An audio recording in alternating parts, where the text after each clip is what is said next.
Bonsoir à toutes, bonsoir à tous, heureux de vous retrouver. Alors dans la capsule de ce soir, toujours dans la partie restitution des connaissances, nous allons aborder dans cette capsule le chapitre de l'information génétique. Alors cette capsule va être répartie sur deux vidéos.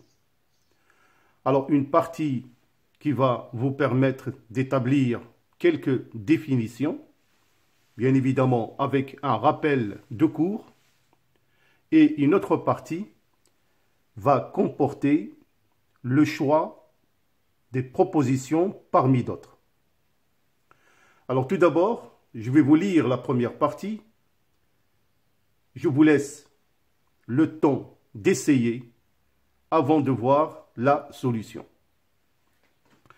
Pour le grand 1, définissez les notions suivantes. La mitose, la mutation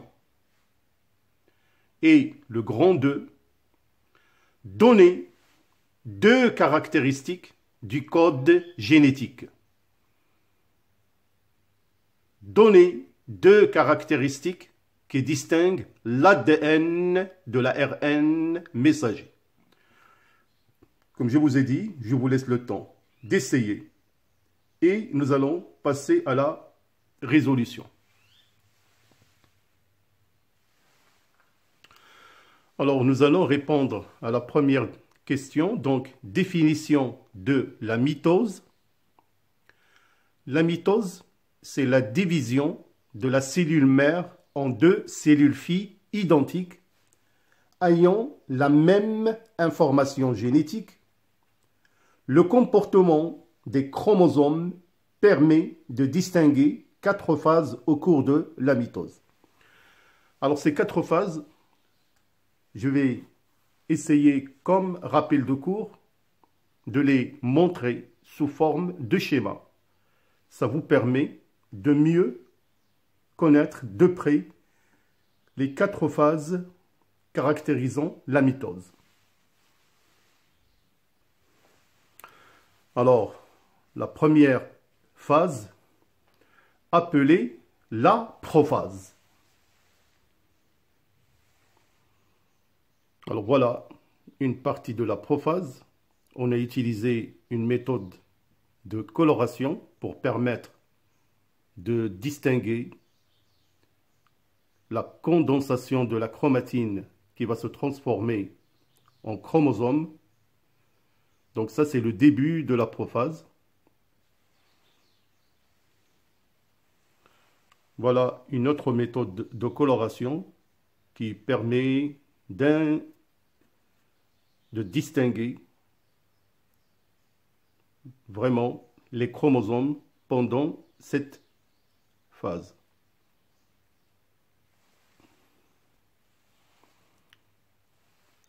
Alors, la deuxième partie, c'est la métaphase. Alors, comme vous pouvez le remarquer sur le schéma, localisation des chromosomes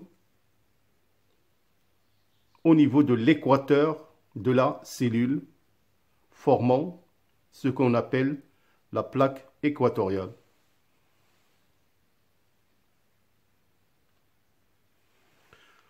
Un autre schéma montrant ce stade de division, la métaphase. Le troisième stade, c'est l'anaphase. Alors, comme vous pouvez le remarquer, à gauche, au cours de ce stade de l'anaphase, chaque lot de chromosomes migre vers un pôle de la cellule.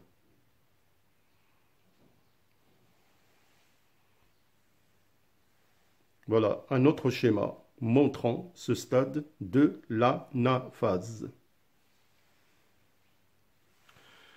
Alors la quatrième phase, c'est la télophase qui correspond à l'apparition d'une séparation au niveau de la partie médiane de la cellule pour donner 2 cellules filles. Alors voilà, comme vous pouvez voir, donc séparation. Donc on assiste à un certain étranglement. C'est ce qu'on appelle la cytodirèse qui va donner deux cellules filles identiques à la cellule mère. Voilà les 4 stades de la mitose. Alors juste pour un rappel supplémentaire, le même phénomène cellulaire de division, on l'observe bien évidemment chez les cellules végétales. C'est le même processus. Les différences qu'on observe seulement au niveau de la structure de la cellule. Pour la cellule végétale, au lieu d'avoir une membrane cytoplasmique souple, il dispose d'une membrane cellulosique. Donc, vous pouvez remarquer qu'au niveau de la télophase, il y a une division médiane au lieu de l'étranglement, parce que la paroi est rigide. Quelques petites différences aussi, il n'y a pas des astères au niveau des cellules végétaux.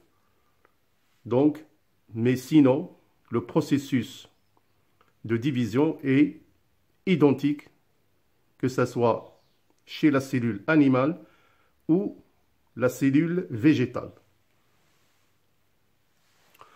Alors, pour la deuxième définition, la mutation. Alors, la mutation est c'est une variation spontanée et aléatoire dans la séquence de nucléotides d'un gène.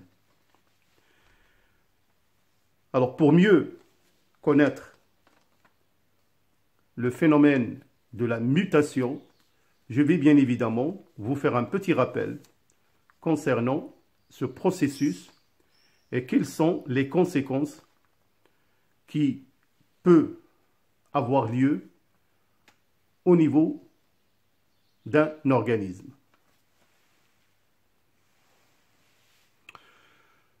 Alors, l'ADN peut parfois être endommagé ou modifié. Alors, les causes de ces modifications peuvent avoir lieu à la suite de l'influence de ce qu'on appelle des agents mutagènes, comme le benzène, ce sont des aspects chimiques, ou des radiations électromagnétiques, comme les ultrav, les rayons X. Cette modification peut aussi avoir lieu suite à l'erreur de réplication de l'ADN. Le plus souvent, l'ADN est réparé.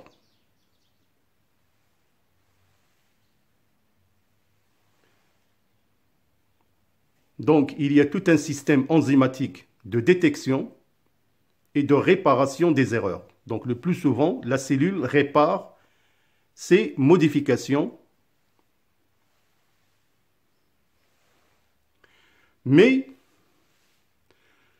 il y a des cas où la cellule ne parvient pas vraiment à rétablir cette mutation. Alors, pour cette raison, on peut détecter qu'il y a plusieurs sortes de mutations. Tout d'abord, la mutation est une source de diversité génétique. Donc, on peut assister à une mutation de substitution d'une paire de nucléotides, une délétion d'une paire de nucléotides ou addition d'une paire de nucléotides. Comme je vous ai dit, toutes ces mutations donnent un certain, ou plutôt, ils donnent vraiment un changement au niveau des caractères héréditaires, ce qui prouve encore une fois que les mutations est une source de diversité génétique.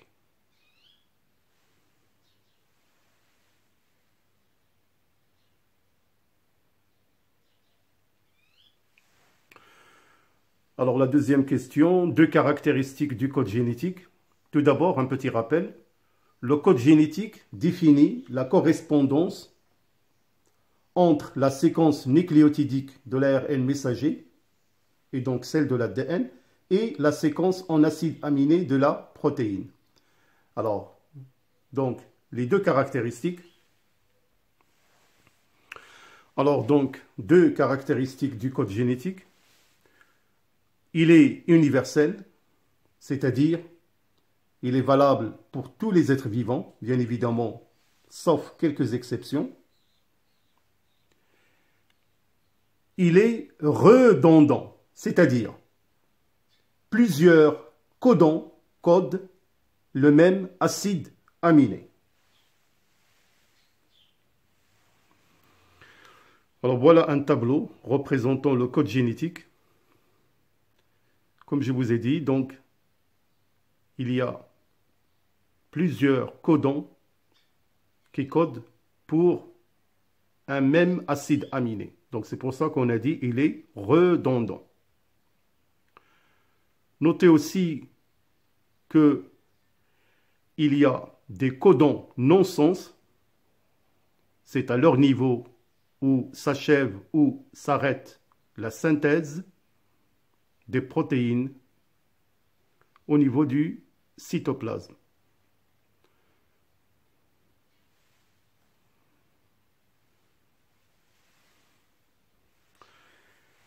On peut ajouter, comme petit rappel, comme il y a 4 bases qui forment la molécule de l'ADN. Donc, on remarque qu'il y a 64 codons différents, dont 3 codes qui marquent la fin du gène. Comme je vous ai dit, ce sont les codons non-sens ou les codons stop, qui sont UAA, UAG, UGA. Et les 61 codons restants codent pour 20 acides aminés. Voilà, de nouveau, je vous montre le code génétique. Donc, c'est une partie qui est très importante si vous voulez vraiment maîtriser la partie de l'expression de l'information génétique. Alors, je vais m'arrêter pour cette partie. Donc, il faut voir la deuxième partie de cette vidéo qui vous sera certainement utile pour vos préparatifs.